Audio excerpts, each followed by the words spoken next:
Hola chicos y chicas, ¿qué tal? ¿Cómo estáis? Este es el último vídeo del tema de electricidad, así que vamos allá.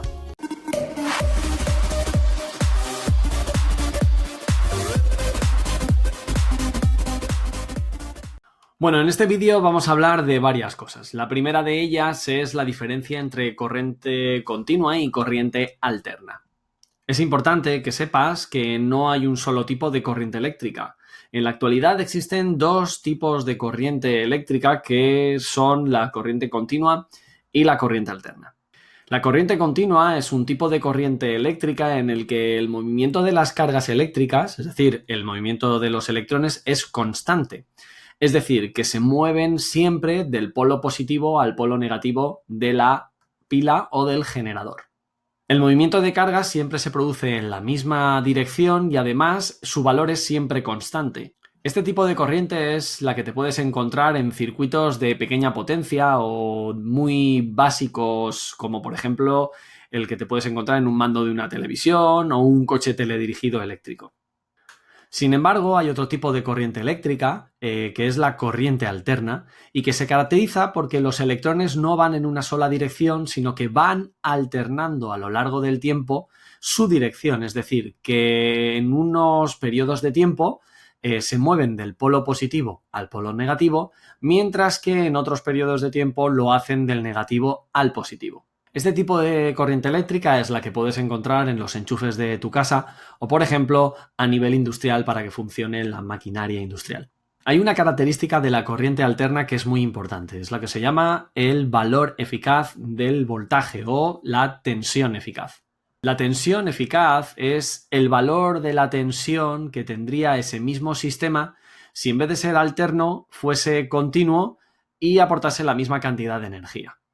Por ejemplo, en los enchufes de tu casa, el voltaje eficaz o la tensión eficaz de la corriente alterna que puedes encontrar en ellos es de 220 voltios. Una vez que hemos explicado qué es la corriente continua y la corriente alterna, vamos a explicar ahora una parte muy importante de los circuitos eléctricos.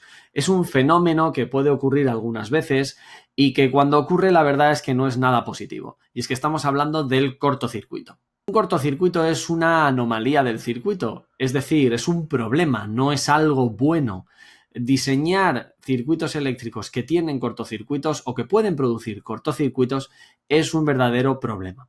Un cortocircuito básicamente se produce cuando los electrones son capaces de moverse desde el polo positivo al polo negativo de la pila o del generador sin encontrar en todo ese camino una sola resistencia.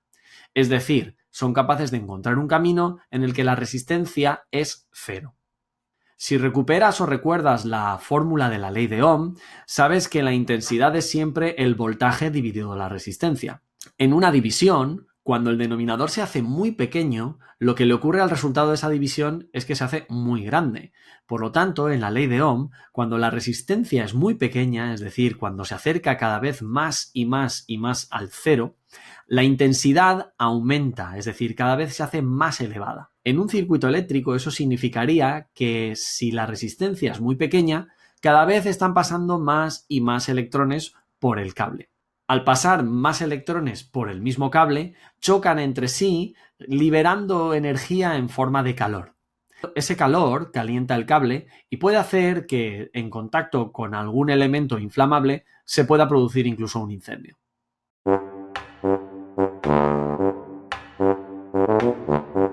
Por lo tanto, es importantísimo que diseñes tus circuitos eléctricos evitando lo más posible la existencia de cortocircuitos. Muchas veces, para conseguir evitar un cortocircuito, lo que hacemos es instalar elementos de seguridad en nuestro circuito que evitarán estas cosas. Por ejemplo, solemos instalar fusibles o interruptores automáticos que en el momento que detectan que hay demasiados electrones por alguna parte del circuito eléctrico, cortan el circuito de tal manera que ya no existe ese problema que denominamos cortocircuito. Pues hasta aquí el último vídeo del tema, nos vemos, hasta luego.